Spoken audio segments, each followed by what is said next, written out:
할렐루야. 2022년 8월 23일 화요일 아침 기도회를 시작하겠습니다. 오늘도 주님의 귀한 말씀을 함께 묵상하고 또 기도함으로 복된 하루를 시작하는 우리 성도님들 되시기 바랍니다. 오늘 하나님의 말씀은 데살로니가 전서 1장 1절부터 10절까지의 말씀입니다. 바울과 실루아노와 디모데는 하나님 아버지와 주 예수 그리스도 안에 있는 데살로니가인의 교회에 편지하노니 은혜와 평강이 너희에게 있을지어다. 우리가 너희 모두로 말미암아 항상 하나님께 감사하며 기도할 때 너희를 기억함은 너희의 믿음의 역사와 사랑의 수고와 우리 주 예수 그리스도에 대한 소망의 인내를 우리 하나님 아버지 앞에서 끊임없이 기억함이니 하나님의 사랑하심을 받은 형제들아 너희를 택하심을 아노라. 이는 우리 복음이 너희에게 말로만 이른 것이 아니라 또한 능력과 성령과 큰 확신으로 된 것임이라. 우리가 너희 가운데서 너희를 위하여 어떤 사람이 된 것은 너희가 아는 바와 같으니라. 또 너희는 많은 환난 가운데서 성령의 기쁨으로 말씀을 받아 우리와 주를 본받은 자가 되었으니 그러므로 너희가 마게도냐와 아가야에 있는 모든 믿는 자의 본이 되었느니라. 주의 말씀이 너희에게로부터 마게도냐와 아가야에만 들릴 뿐 아니라 하나님을 향하는 너희 믿음의 소문이 각처에 퍼졌으므로 우리는 아무 말도 할 것이 없노라.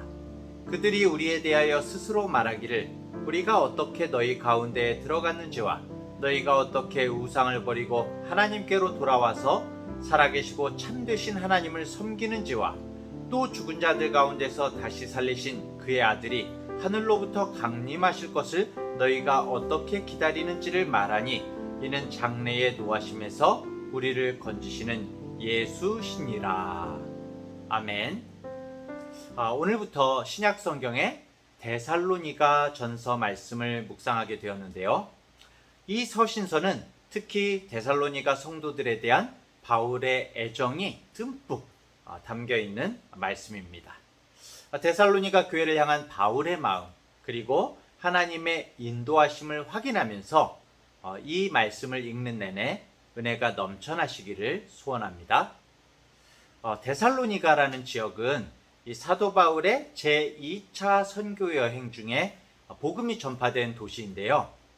성경에서는 현재의 그리스 북부 지역을 마게도냐라고 칭하고 있고요. 또 그리스 남부 지역을 아가야라고 말을 합니다. 이 데살로니가라는 지역은 그리스 북부 지역 마게도냐 지역이죠.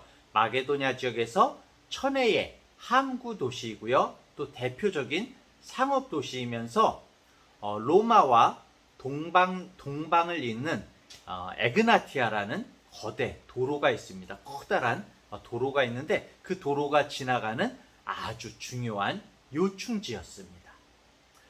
사도행전 17장에 보면은 바울은 이곳 데살로니가에서 많은 회심자를 얻게 되는데요.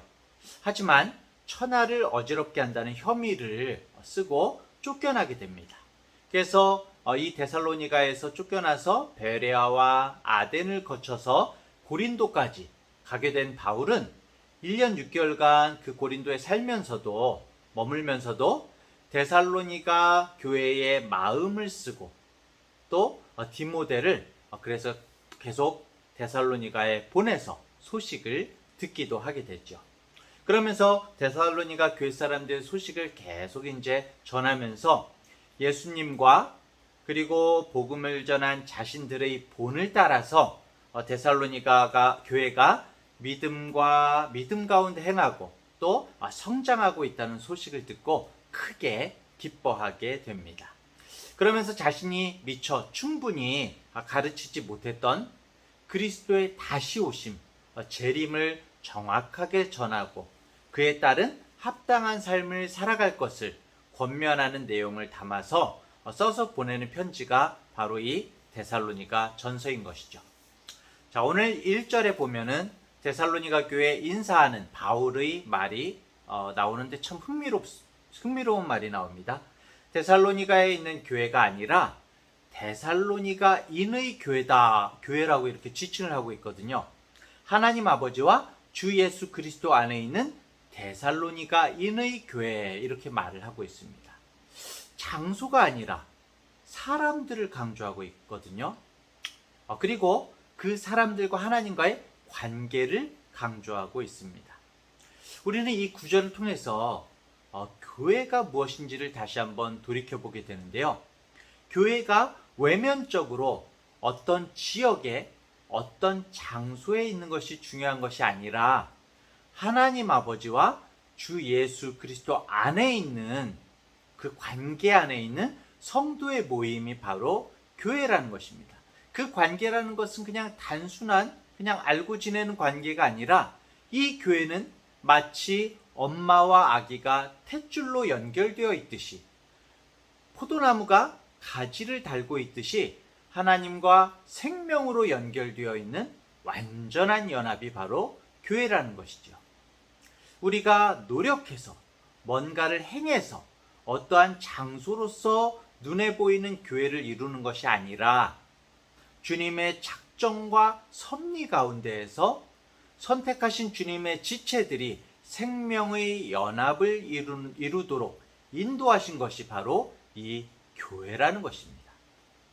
우리는 그렇기 때문에 이 교회를 어떻게 생각해야 됩니까? 정말 주님과 우리의 생명의 연합이다. 교회를 소중히 여기고 아끼고 사랑해야 되겠죠.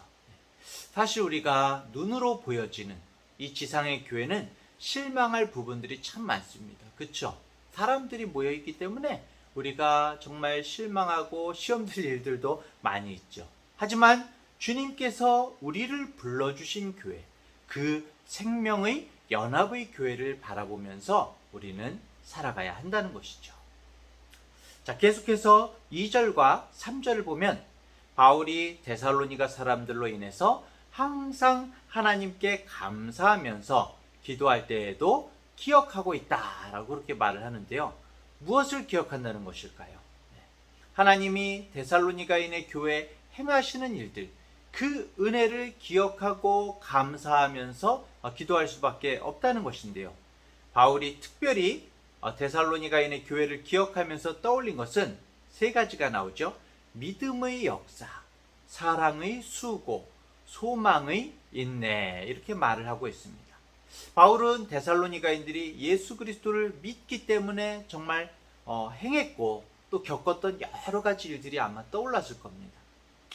자신도 예수님을 믿으면서 정말 받았던 환난들이 많지 않습니까? 바울이.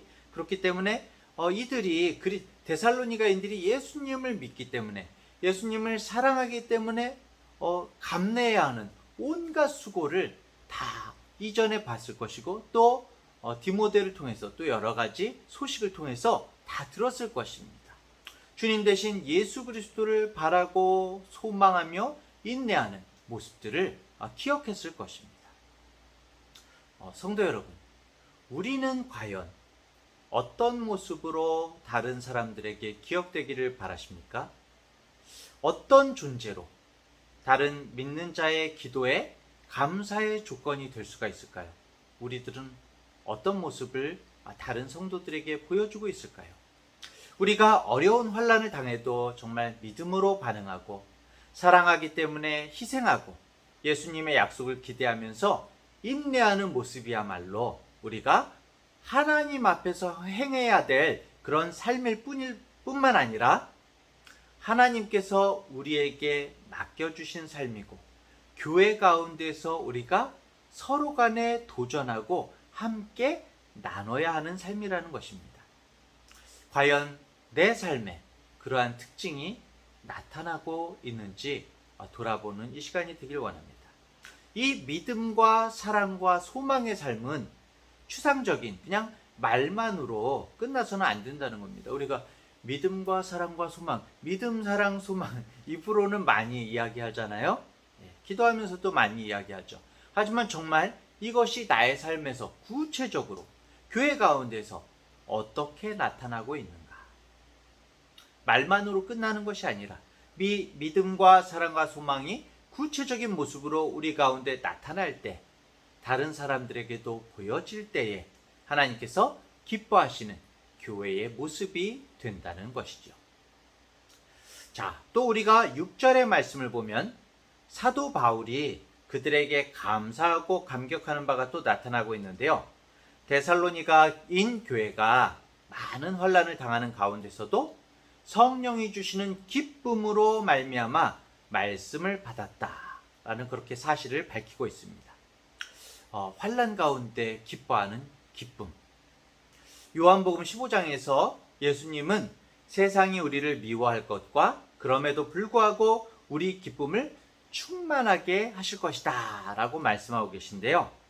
데살로니가 사람들 역시 바울이 떠난 이후에도 어떻겠습니까? 줄곧 박해를 받았겠죠. 하지만 그러한 박해를 극복할 만한 기쁨을 하나님께서 주셨기 때문에 예수님과 바울 일행을 본받아서 그 모습대로 살아갔다는 것입니다. 하나님께서 주신 기쁨의 힘으로. 자, 이렇게 본다면은 우리가 복음을 전하게 하시는 것도 성령님이 하시는 일이고, 복음을 받아들이게 하시는 것도 성령님이 하시는 것이죠. 우리가 말로 전한 복음이 능력과 성령과 큰 확신으로 이를 때에 비로소 심령이 변화되게 됩니다. 하나님께서 성령께서 역사하시지 않으면 아무것도 사실은 될 수가 없는 것이죠.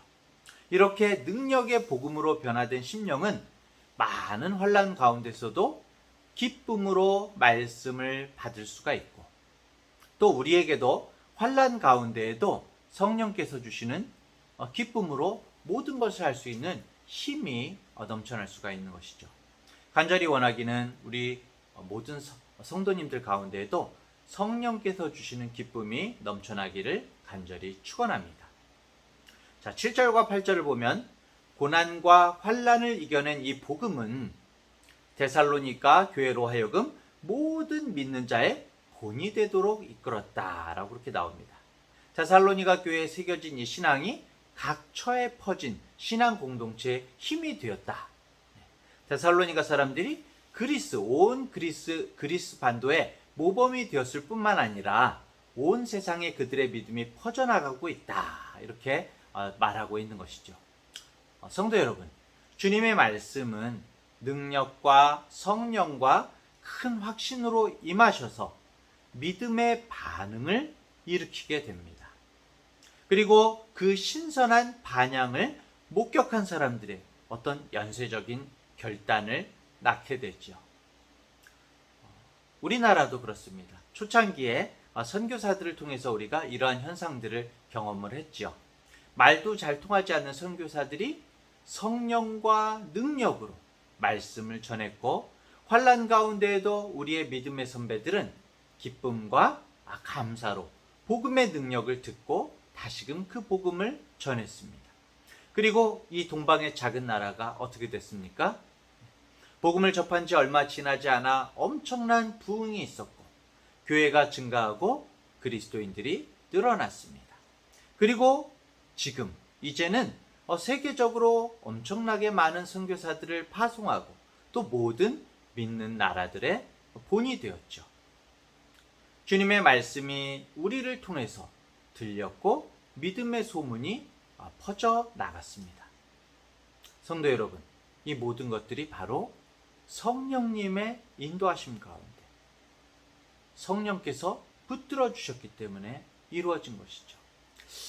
우리는 성령의 인도하심을 위해서 다시금 기도해야 할 것입니다. 지금 우리들 얼마나 많은 것들을 우리들의 힘으로 이루려고 우리 자신을 드러내고 우리 자신을 부각시킬 때가 얼마나 많이 있습니까? 우리가 지치고 시험에 드는 이유가 뭘까요?